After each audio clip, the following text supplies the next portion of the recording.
Barishal Sherebangla medical college হাসপাতালের শিশু ওয়ার্ডে সাধারণ রোগীদের সাথে রাখা হচ্ছে ডেঙ্গুতে আক্রান্ত রোগীদের। এতে করে অন্য শিশু রোগীদের মধ্যে ডেঙ্গু সংক্রমণের ঝুঁকি বেড়েছে কয়েক গুণ।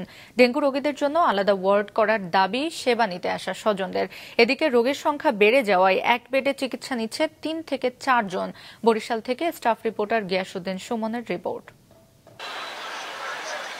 বরিশাল শেরে বাংলা মেডিকেল কলেজ হাসপাতালের শিশু ওয়ার্ডে এক বেডে ৩ থেকে ৪ জন রোগীকে থাকতে হচ্ছে। এতে সেবা নিতে আসা রোগীরা পড়েছেন চরম দুর্ভোগে। ডেঙ্গু সংক্রমণ বৃদ্ধির সাথে হাসপাতালে বেড়েছে রোগীর সংখ্যা। শিশু ওয়ার্ডে ৭১ বেডের বিপরীতে ভর্তি আছে ৩২০ জন। এর মধ্যে ডেঙ্গুতে আক্রান্ত ২৩ জন। ৩ বাচ্চা, ওয়াইফ সহ। ছোট ছেলেটার নিউমোনিয়া টাইফয়েড জ্বর। এই ১ সপ্তাহ পর্যন্ত জ্বর কমে না। ২ বাচ্চারই ডেঙ্গু হয়েছে। একজনের বয়স ৬ বছর, আরেকজনের বয়স ৬ মাস। আজকে ৪ দিন যাবৎ বরিশাল হাসপাতালে আমরা ভর্তি। ছেলে ডেঙ্গু হচ্ছে, এখানে আমি ২ দিন যাবৎ ভর্তি হচ্ছি। এখানে ডাক্তার ভালো, এখানে চিকিৎসা ভালো চলতেছে। জ্বর, সর্দি, কাশি, টাইফয়েড, নিউমোনিয়া, ডায়রিয়া রোগীদের সাথে রাখা হচ্ছে ডেঙ্গুতে আক্রান্ত শিশুদের। এতে আতঙ্কিত অন্য রোগীর স্বজনরা। তারা বলছেন, এতে অন্য শিশুদের ডেঙ্গুতে আক্রান্তের ঝুঁকি বেড়েছে। এই রোগ তো ছোঁয়াচে রোগ। এই রোগীতে পাশে আর একটা রোগী রাখার তো ছোঁয়াচে রোগে সমস্যা তারও হইতে পারে। আমার বাচ্চার সাথে অন্য বাচ্চার হয়েছে অ্যালার্জি। ওকে যদি ২ বাচ্চা থাকলে তো ওর রোগ আমার বাচ্চা হতে পারে।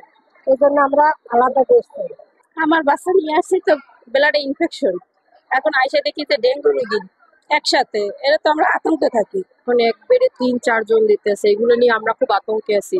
এতে তো একজনের রোগ আরেকজনের প্রতি ছড়াইয়া যায়। বাড়তি রোগীর চাপ সামাল দিতে হিমশিম খাচ্ছেন চিকিৎসক ও নার্সরা। ডেঙ্গু রোগীদের জন্য আলাদা ওয়ার্ড করার কথা ভাবছে হাসপাতাল কর্তৃপক্ষ।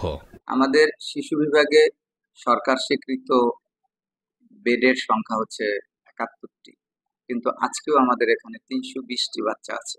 বৃষ্টির জন্য বাচ্চা একটু ভর্তি কম, কখনো কখনো আমাদের এটা ৪০০-৪৫০ ছাড়িয়ে যায়।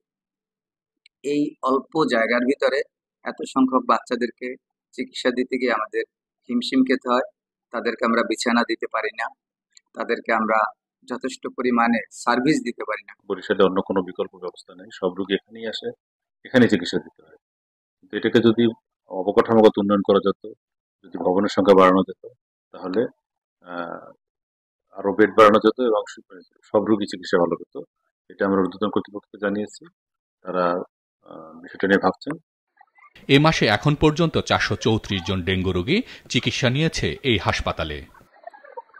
মাছরাঙা নিউজ ডেস্ক।